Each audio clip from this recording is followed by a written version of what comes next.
तो दोस्तों, क्योंकि रिश्तों के भी रूप बदलते हैं कि आज का एपिसोड ठीक वहीं से शुरू होता है जहां कल खत्म हुआ था।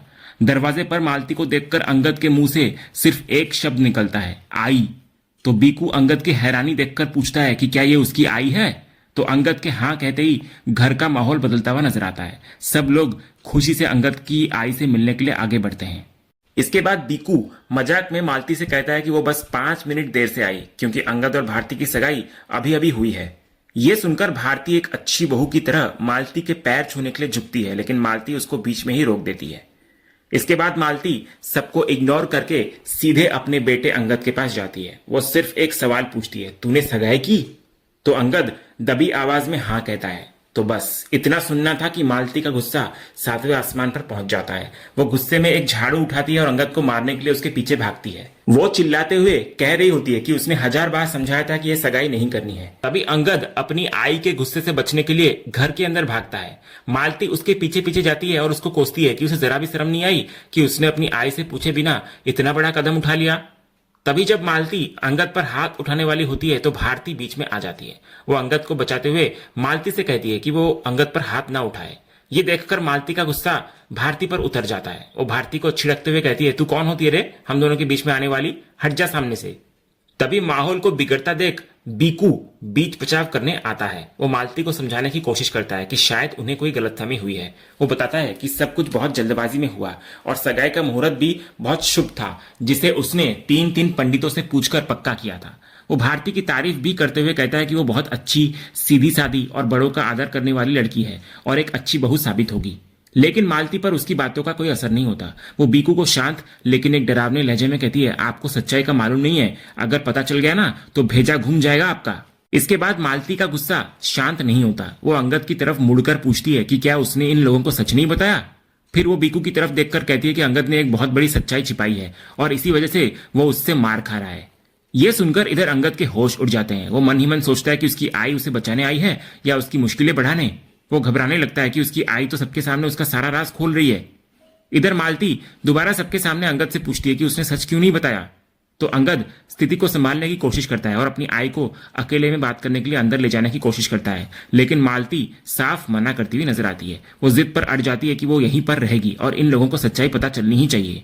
इसके बाद अब बीकू भी मैदान में कूद पड़ता है। वो अंगद को आदेश देता है कि कोई भी बात अंदर नहीं होगी, जो भी कहना है यही सबके सामने कहना होगा। वो कहता है कि ये उसका हक है कि वो सच्चाई जाने। वो कहता है कि वो अपनी बेटी दे रहा है, ये कोई छोटी बात नहीं है, इसलिए उसको पता होना चाहिए कि अंगद ने क्या छिपाया है। इसके बाद बीकू मालती से गुजारिश करता है कि वो खुलकर सच बताए। इस पर मालती सीधे बीकू से पूछती है कि आप अपनी बेटी के दुश्मन हैं क्या, उसे खत्म करना चाहते हैं क्या। तो बीकू उसकी इस बात को समझ नहीं पाता। तब मालती एक चौंकाने वाली बात कहती है कि आपकी बेटी की शादी अगर मेरे बेटे से हुई तो आपकी बेटी मर जाएगी। ये सुनकर बीकू घबराने लगता है। वो हाथ जोड़कर मालती से विनती करता है कि वो खुलकर बताए। वो अपनी इकलौती बेटी का वास्ता देते हुए कहता है कि एक बाप होने के नाते उसकी स्थिति को समझे और बताए कि ऐसी क्या बात है जिससे उसकी बेटी की जान को खतरा है। तो इस पर मालती एक बहुत बड़ी बात कहती है कि मेरा बेटा बहुत बड़ा वाला मांगलिक है, और फिर वो अंगद की तरफ मुड़कर पूछती है कि उसने ये बात सबसे क्यों छुपाई। इसके बाद मालती अपनी बात को और वजनदार बनाने के लिए बीकू से कहती है कि अंगद की पहले भी 3-4 शादियां टूट चुकी है। वो बताती है कि अंगद पर इतना भारी मंगल है कि जिस भी लड़की से उसकी शादी तय होती है उसकी जान को खतरा हो जाता है। वो कहती है कि इसी वजह से वो ये शादी रोकने आई है। फिर वो एक तरह से धमकी देते हुए कहती है कि उसने अपना काम कर दिया है, सगाई तो हो गई, लेकिन अगर शादी हुई तो बेटी भी जाएगी और दामाद भी। ये फैसला अब बीकू का है कि वो अपनी बेटी की जिंदगी बर्बाद करना चाहता है या नहीं। इतना बोलकर वो सबके सामने अंगद को डांटने का नाटक करती है और बीकू, भारती और बाकी मेहमानों को घर से बाहर निकालकर दरवाजा बंद कर देती है। इसके बाद अगले ही सीन में अकेले में मालती अंगद पर गुस्सा कर रही होती है कि मना करने के बावजूद उसने सगाई क्यों की। तो अंगद अपनी आई को धन्यवाद कहता है पहले कि उन्होंने उसे बचा लिया। मालती बोलती है कि अभी कुछ बचा नहीं है क्योंकि सगाई तो हो ही गई है। तभी अंगद उम्मीद से पूछता है कि क्या मांगलिक वाले नाटक से शादी रुक जाएगी। इस पर मालती उसे भरोसा दिलाती है कि दुनिया डॉक्टर और एस्ट्रोलॉजी से बहुत डरती है और ये टोटका जरूर काम करेगा। तभी अंगद फिर अपनी पूरी कहानी बताने लगता है कि कैसे वे इस झमेले से निकलने की कोशिश करते हुए और भी ज्यादा फंसते चले गए। वो ये भी कहता है कि वो और वृंदा भागने की कोशिश कर रहे थे, लेकिन वृंदा मिली ही नहीं, जिससे वो चिंतित है बहुत। तभी इतने में नंदू आकर अंगद को बताता है कि वृंदा मैडम आ गई है और उनके सिर पर चोट लगी है।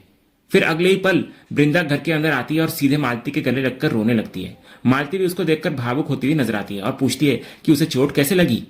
तभी ये देखकर बीकू और नंदू हैरान होते हुए नजर आते हैं कि अंगद की आई और उसकी बॉस बृंदा एक दूसरे से इतनी घुली मिली क्यों है। तो अंगद तुरंत स्थिति को संभालता है। वो सबके सामने मालती को बृंदा से अलग करता है और एक कहानी बनाता है। वो कहता है कि उसकी आई बहुत भोली है और किसी को भी चोट में देखकर भावुक हो जाती है। मालती भी इस नाटक में शामिल होती हुई नजर आती है और बृंदा से कहती है कि अंगद ने उसकी इतनी तारीफ की है कि वो उसे भगवान मानने लगी है और भगवान को चोट लगे तो बुरा तो लगेगा ही। वो ये भी कहती है कि वो बृंदा की माँ जैसी है। इसके बाद बृंदा अंगद को सबके सामने पूछती है कि उसकी आई कब आई। इससे पहले कि अंगद कुछ कहता, बीकू बीच में बोल पड़ता है कि सगाई के ठीक 5 मिनट बाद उसकी आई पहुंच गई। यह सुनकर बृंदा के पैरों तले जमीन खिसक जाती है। वो हैरान होकर अंगद की तरफ देखती है। तभी अंगद सबके सामने बृंदा से कहता है कि उसको तो सगाई में आना चाहिए था पर वो नहीं आई। तो बृंदा टूटे हुए दिल से कहती है कि वो आई थी लेकिन रास्ते में एक्सीडेंट हो गया और वो लेट हो गई। तभी भारती बृंदा के पास जाकर उसको कहती है कि उसे बहुत बुरा लग रहा होगा ना, लेकिन मुहूर्त की वजह से उन्हें सगाई करनी पड़ी।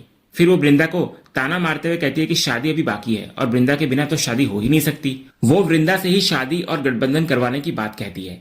ये सब सुनकर बृंदा का दिल टूट जाता है। वो अपनी तबीयत ठीक न होने का बहाना बनाकर वहां से चली जाती है।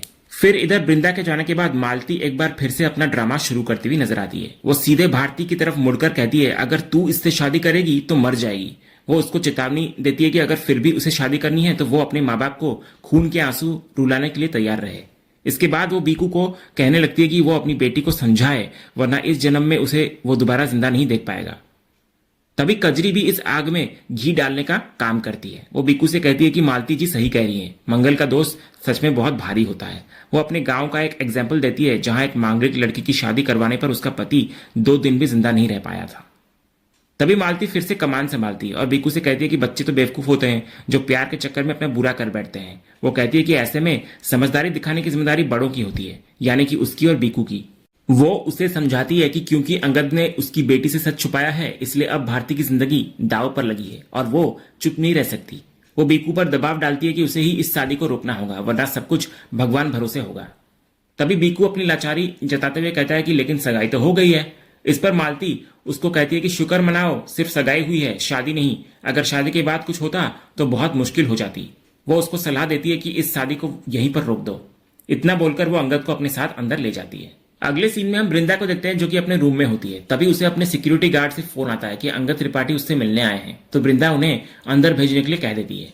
इसके बाद जैसे ही दरवाजा खुलता है बृंदा देखती है कि अंगद अकेला नहीं है बल्कि उसके साथ मालती भी है। तो अपनी आई को वहां देखकर बृंदा अपने सारे दुख और दर्द भूल जाती है। वो मालती के गले लग जाती है और फूट फूट कर रोने लगती है। और इसी सीन के साथ आज का यह एपिसोड यहीं पर खत्म होता है। तो दोस्तों आपको आज का यह अपडेट कैसा लगा, अपनी राय हमें कमेंट बॉक्स में जरूर बताएं। अगर आपको आज का ये वीडियो पसंद आया हो तो वीडियो को लाइक और शेयर जरूर करें और ऐसे ही लेटेस्ट एपिसोड के अपडेट्स जानने के लिए हमारे इस चैनल को सब्सक्राइब करना ना भूलें। मिलते हैं अगले वीडियो में, तब तक के लिए धन्यवाद।